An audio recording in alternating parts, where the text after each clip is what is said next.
Hi, Elizabeth Bishop, Remax Gateway in Anacortes. This is going to be a little longer one. I don't know if you can hear in the background, but there's helicopters flying back and forth over Cranberry Lake trying to put out a fire. So this is a PSA I never thought I would ever have to put out in the Pacific Northwest, but I just kind of wanted to touch base with everybody and just, if you're feeling kind of not sure of what's going on, I just have some tips and points for you maybe. So, I mean, obviously we can't control the fire, we can control how we handle it. So there's a community resource called skagit911.us. If you go to that website and click notifications on the left, and then you click the click here to sign up, that allows you to go in, punch in your email, your phone number, so that way, if there is an emergency along these lines again, you can get automatic posts and updates. It gives you an opportunity to select the areas for which you want to be informed, as well as what type of weather events you want to be informed.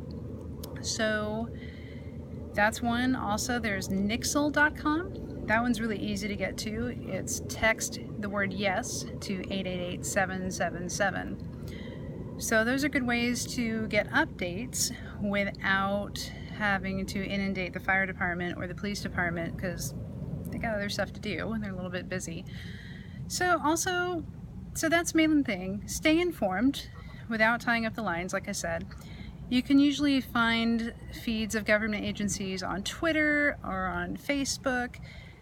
Most organizations have some sort of social media presence, and if they don't, that's a really good time to suggest one. So that's one. If you go to www.farmers.com/catastrophe/wildfire-defense, those are some good tips. Not all of them apply to us where we are. This is kind of an unusual situation, but there are a lot of really good tips if you are in an area where you might be subject to wildfires. It's a great way to protect your home and your property, and it gives you a lot of tips to make your home a little bit more, not fireproof, but at least prevent or minimize the likelihood that your house is going to torch if a wildfire comes through your area. The other one, big one, stay out of the way.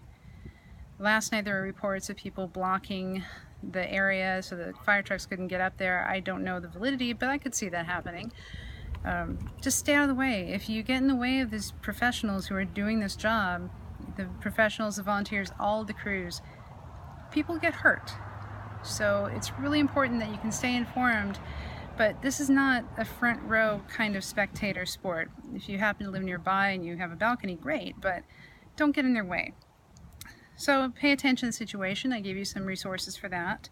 Be proactive, be prepared. So keep your hoses handy. Soak your lawns, that's a good option. Should the wind shift and a spark go somewhere, it can't hurt. You don't need to panic about it, but it's a good idea to soak some things if you have tinder dry vegetation like we do now. We just set a sprinkler out.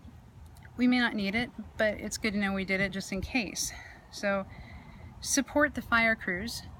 That's a really good option. You can go to their Facebook pages or Twitter, and sometimes they'll post if they're in need of supplies. Recently our fire department posted they needed water and some other things, and our community just poured it in. So go Anacortes.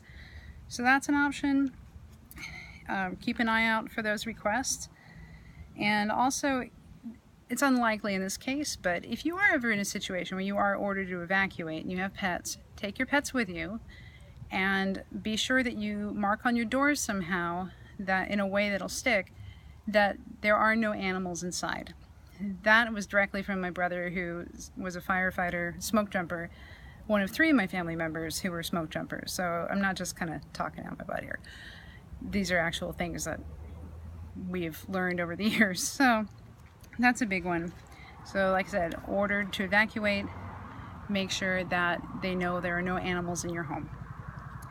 So I think that covers it.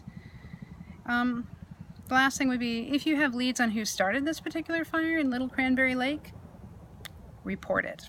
This is a beautiful area, and wildfire is part of a natural cycle.